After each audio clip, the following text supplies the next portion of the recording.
Sagaji TV.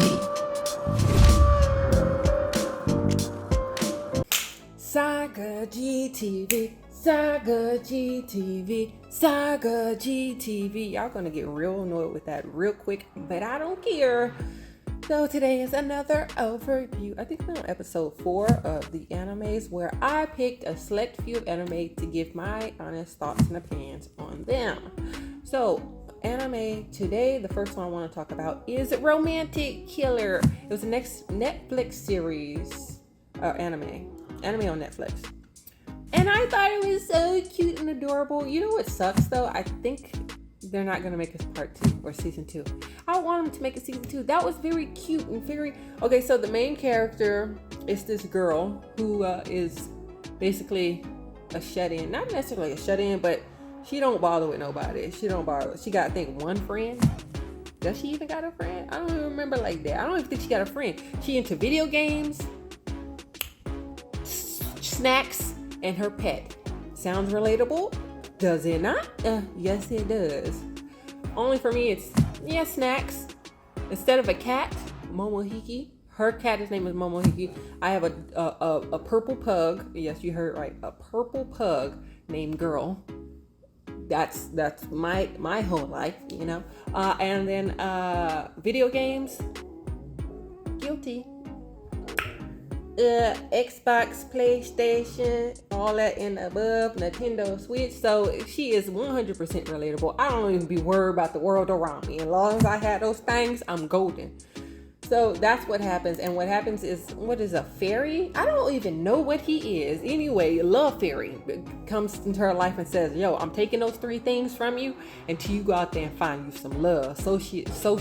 Socialize and get to know the world. And he's like, I'm only gonna give you these things back if, you do that. And she's like, dang it.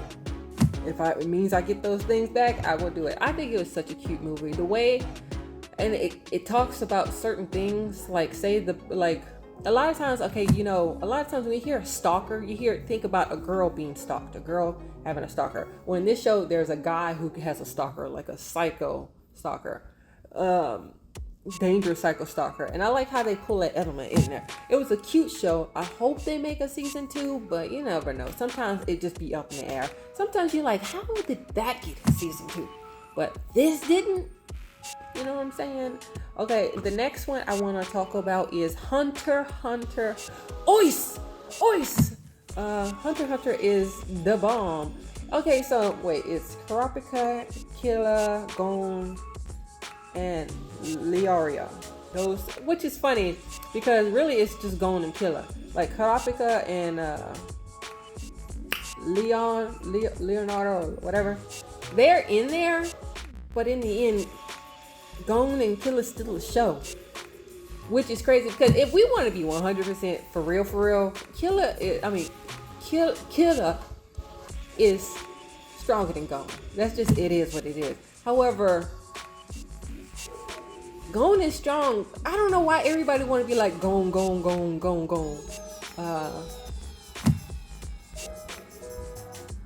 When Gon is actually not as strong as them, you know what I mean? But Gon has heart. Gon, you know who's trash? Gon's daddy. Just garbage. But hey, we ain't even gonna talk about that. Who abandons their kid and be like, yeah, I'm off to travel the world and play around and fight and yada yada. The per child, don't want to say the word because we are on YouTube, but him, what is it called? Go chewing gum or something like that.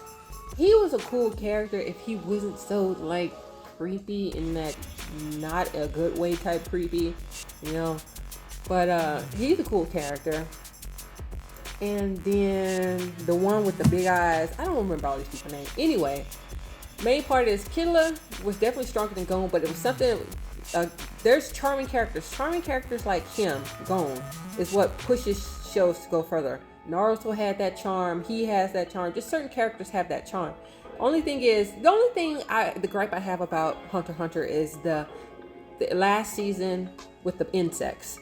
That just threw me off. So it was human insect hybrids, right? How come these human insect hybrids were so insects, or I'm saying insects, but I think they're ants. How come they are so strong? They were hybrids with just random villagers. Because you're hybrid with a random, like a kid villager or old woman villager, you gonna be as strong as some of the strongest hunters in the whole entire world. That makes no sense to me, but it is what it is. I like that show. Next, moving on, Full Metal Alchemist. So I think there's Full Metal Alchemist and then Full Metal Alchemist Brotherhood. There's a lot going on in the show, but when it comes to the storyline, good. When it comes to animation, good. When it comes to the plot and all that stuff, good. I don't have any gripes about it. It was a long journey and they finally made it through. Do I blame them for what happened to their mom and then what happened to each other? No, I always felt bad for Al, but because it's just like, dang, why didn't he get his body back in the end? Yeah, he did, but like all the things he had to go through. Now, Eric, yeah, you lost your arm and your leg, but your brother lost everything. Then you trapped his soul in a metal tin can. It's just like where he has no physical feelings. He can't feel air. He can't feel anything. He just can feel emotions. So that sucks. But it was a nice show. I liked it. It grew on me because at first it was just like, where's this going? Because first it ties you in like, oh, chops off his arm, he loses his mom, he loses. I blame the daddy. In the end, I blame everything on the daddy because did the daddy die? No, or the daddy just dipped, right? Then their uncle was a villain. In the end, I blame the daddy because why did you leave? Why did you leave? Notice, Hunter x Hunter, the daddy died. I mean, the daddy left. On this one, the daddy left. It's the daddy. The root is the daddy. The daddy always leave. What was the other one? Attack on Titans. I talked about that one, I think, on the last episode. It was the daddy. The daddy was the issue. It's the daddy. The daddy injected Aaron with the Titan serum. Like, it's all the daddy's fault. The next one I want to talk about, I don't really want to talk about Bleach, but I'll mention it. I thought Bleach was good the first season. After that, the second season, I watched second season. Every single after that, I didn't even watch it. First season I watched, second season I watched, third, fourth, fifth, or whatever. I didn't tune in. It's not that it was bad or anything. I just found another anime that I start liking and watching more, so I just never went back to Bleach. Maybe one of these days, I don't want to lie. There's a good chance I might not. Pause one moment. But maybe I'll go back, maybe I won't. Okay, so then we have Cowboy Bebop. Dun dun dun dun dun dun dun dun dun dun dun. Okay, so I don't like Cowboy Bebop. It's not that it sucks or anything. I think it's got its vibe. It's got its own thing going on. It's just not my vibe. You know what I'm saying? It's got a sultry, edgy, rugged, rough kind of vibe to it, and that's the point. Now, I did watch the live action version, which was interesting. Now, mind you, I did watch Cowboy Bebop. It just wasn't my cup of tea. And then I watched the anime live version. I wish they would have brought the little girl in sooner on the live action version, but at the same time, on the live action version, I thought she was annoying. Like, Spike Spiegel! I was just like, yeah, the cartoon character, or not cartoon, my bad, don't roast me. The anime character was, loud and annoying like that, but she just kind of I didn't vibe with Spike Spiegel, wake up! And like, it was throwing me off. I did like the live action version better than I liked the anime. Oh, she said it. Okay, so let's get into One Punch Man, which is something.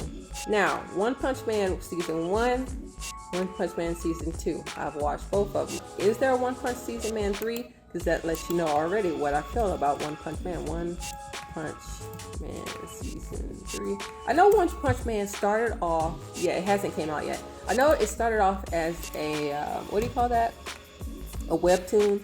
And the person who started the webtoon was a terrible drawer, but somehow they still turned it into a webtoon, which is cool. I say good for you, man. That don't happen to a lot of people at all. One Punch Man, I enjoy watching One Punch Man, but it's not like my favorite anime. It's not in the top tier of animes, but I do enjoy One Punch Man.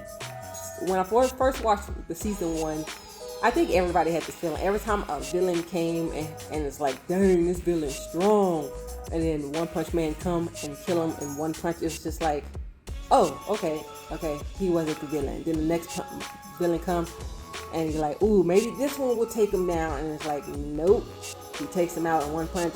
And then you realize, okay, that is the name of the show. You need to understand, in one punch, everybody dead.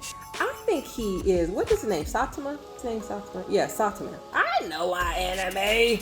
I don't seem like I do, but I do. So Saitama, I think he's an alien, like for real, because there's no way you just spend 1 year saying, I'm gonna do push-ups, and then boom, you the strongest being in the entire universe. And then he goes bald at some point. So he does look funny with hair. For some reason, when you see him with hair, it's just like, you look funny. The bald is your thing. But I'm kind of like, he has to be some kind of alien from a different planet, because there's just no way you're just a normal human stronger than everybody. Okay, so then, Steins Gate. I have not seen Steins Gate in, this is the last time I'm going to speak about, but I have not seen Steins Gate in such a long time. But Steins Gate is pure gold. You don't realize how young the main character is until they state it, because at first you're thinking like, how old is this dude? This dude has to be close to his like late 20s, early 30s. No, he is like early 20s, and it's just like practically right out of his teens. And then you realize, okay, so he's still a child. Like, not if he's a child, but mentally he still acts like a teenager, doing all these theories, and like he's smart and all things, but he still acts immature. That's the word I'm looking for. And then his poor friend that dies, and he's like keeps going back in time, trying to figure out how to save her, and she's such a sweet girl. She's kind of a little like airheady herself, but at the same time she's kind and sweet. That show has a vibe to it. I liked it. I've only ever seen the show entirely once, so I need to go back and watch it. It's been a long time. That's the thing. I like to wait before I rewatch the anime. Some people be like, "Ooh, that's so good. Let me rewatch it right now or tonight." And I'm like, no. I want to like basically watch a show, then forget aspects. I want it to be so long where I forgot certain aspects of it, and then rewatch it, and I'm like, oh yeah, oh wow, I forgot about that. So it's been a couple years since I've seen Steins Gate, so I'm gonna have to rewatch it again. Yeah. So that's it for Sagaji TV, Sagaji TV, Sagaji TV. Catch you later.